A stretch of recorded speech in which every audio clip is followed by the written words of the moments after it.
Kita lanjut ke patofisiologi yang keenam, yaitu pneumotoraks ya. Pneumotoraks, bentar, pada ini. Nah, ya ampun, ini belum belajar. Apalah. Nah, patofisiologi ini yang keenam, pneumotoraks. Jadi ada Tuan F, 61 tahun.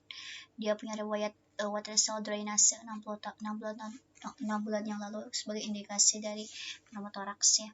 Kemudian TB paru relapse karena memang ada riwayat TB dan sedang menjalani terapi obat antituberkulosis kategori kedua, itu fase lanjutan.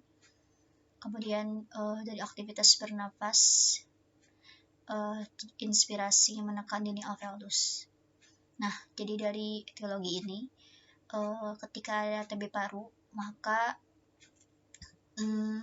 terjadi inflamasi parenkim paru kan, karena paru ini kan karena bakteri ya, jadi inflamasi parenkim paru.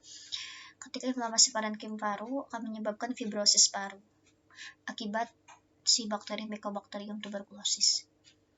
Inflamasi parenkim paru juga menyebabkan hipersekresi mukus sehingga akan terdengar suara ronki dan suara wheezing. Ronki ini adalah suara ketika ada suara ronki wheezing. Ronki ini suara frekuensi rendah yang biasanya terdengar saat inspirasi atau ekspirasi, jadi karena penyempitan ya.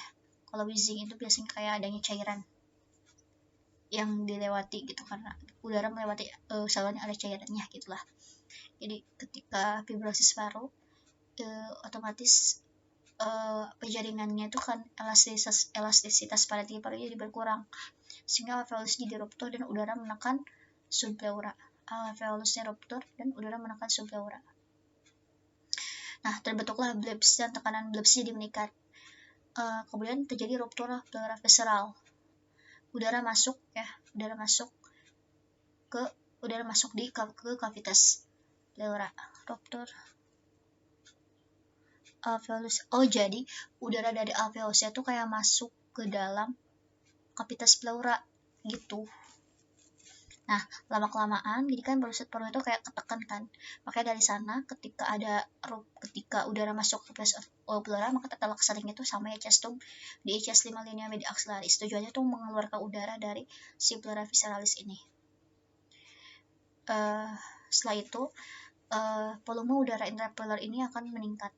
Normalnya itu kan harusnya kan tekanan negatif ya, tapi di sini kan dia meningkat. Nah, ketika volume udara intrapleural yang meningkat, terjadi hiperekspansi. Terjadi pergeseran trakea kontralateral. Jadi kontralateral itu adalah pergeseran ke arah yang sehat gitu ya. Saat di X-ray terjadi pergeseran trakea dan mediastinumnya ke kanan. Kemudian saat hiperekspansi juga lubang ruptur kecil jadi one way valve, jadi katup satu jalan sehingga udara ini akan terperangkap dan kemungkinan bisa di tension pneumotoraks. Jadi kalau tension pneumotoraks itu kayak udara itu nggak bisa dikeluarin lagi gitu. Jadi lubang ruptur kecil jadi one way valve. Kemudian ketika intrapleural meningkat juga jarak dinding dada dan paru menjadi menjauh karena memang adanya udara tadi, sehingga vokal clematis jadi turun gitu, kayak getarannya tuh kurang dan vibrating soundnya juga turun dan ada hipersonor karena udaranya itu, karena dalam itu kayak udara kan. Jarak dinding dada dan paru menjauh sehingga ketika di auskultasi pun nggak kedengeran gitu, diraba dipalpasi pun nggak teraba gitu karena memang terhalangi sama si udaranya itu. Hantaran getaran itu jadi berkurang. Terus dari sini juga tekanan intrapleura tidak negatif, gradien transmural jadi hilang, kemudian compliance parunya jadi menurun. Dan ketika di X-ray terjadi avaskular atau pleural line. Gradien transmural ya. Gradien transmural gradien antara intra tekanan di alveolus sama tekanan di itu jadi hilang, tekanan intrapleural jadi negatif. Compliance paru berkurang, kan terjadi X-ray avaskular dan pleural line. Jadi pleural line itu kayak kelihatan kan batas antara paru yang kolaps sama si udaranya itu. Sehingga compliance. Iya, jadi kan harusnya paru itu kan yang mengembang. Ini jadi kurang compliance. Compliance artinya apa sih ya?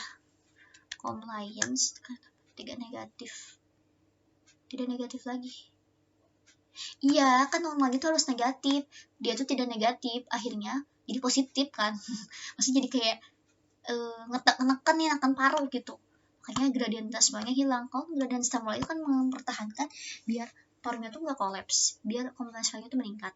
Tapi karena hal ini jadi terjadi gitu, makanya kompetensinya turun sehingga peluang jadi kolaps di ipsilateral, di yang sebelah kiri doang. Efeknya jadi gangguan ventilasi,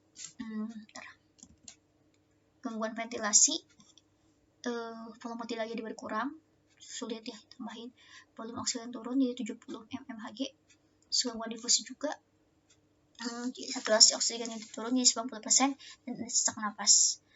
Karena ini turun di hipoksemi, terus dideteksi sama kemoreseptor karotis, kemudian ke kontrol saraf simpatis ke medula oblongata, nervus simpatik eferen jantung, maka di heart rate 125 dan tekanan darahnya 147/79. Terus kontrol pernafasannya ke medula oblongata akan tujuannya itu untuk kontraksi otot panas, kontraksi otot apa ini tuh, kontraksi otot untuk pernafasan gitu. Jadi respiration itu 30 kali per menit. Nah dari sana kayak kurang tata laksana deh ini. Oh ada deh chest tube sama apa, udah sih gitu doang ya, udah gitu doang ya. Emang tata laksananya cuma di chest tube doang ya, pneumotoraks. Udah segitu doang ya untuk patoknya. Udah capek banget ya Allah, jam 1:30 malam.